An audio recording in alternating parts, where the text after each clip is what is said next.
প্রধানমন্ত্রী থেকে বঙ্গভবন, সচিবালয় থেকে বেশ্যালয়, রাষ্ট্রের সর্বত্রই এখন ঋতুস্রাব চলছে। সে এখন ধর্মকর্ম করবে না, আইন কানুনের ধার ধারবে না। তার যে এখন ভীষণ মুড সুইং এর সময়। সে এখন খেয়াল খুশি মতন হত্যা করবে, গুম করবে, গুলি করবে, হামলা করবে, মামলা করবে। তবুও ঋতুর ওয়াক্তে তাকে স্বৈরাচার বলা যাবে না। সে শাহবাগ করবে, বিরিয়ানি খাবে, দখল করবে, জবাই দেবে, তবুও তাকে শাপলার কসাই বলা যাবে না।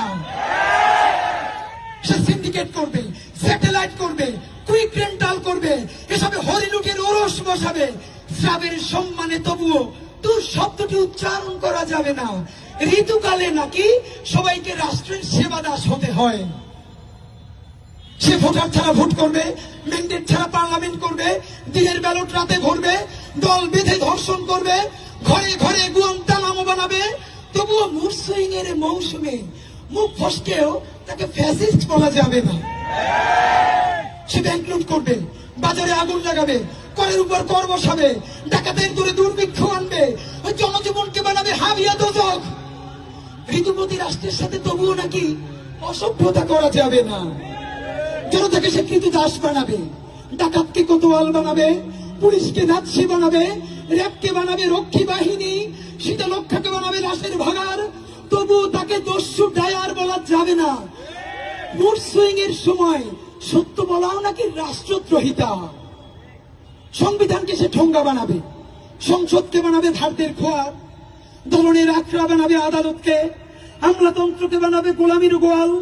ভুলেও তবু তাকে লেন্দু ধরতে বলা যাবে না, কারণ তার নাকি এখন পিরিয়ডকালীন ইন্ডেমনিটি চলছে।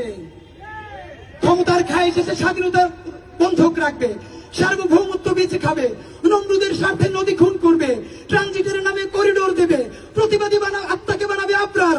তবুও তাকে মীর জাফর বলা যাবে না। এ সময় তাকে নাকি শুধু আল্লাহদের উত্তাপ দিতে হয়। ক্ষমতার ঋতুতে রক্তের যে স্রাব, ফ্যাসিবাদের শব্দকোষে তাই ঋতুস্রাব।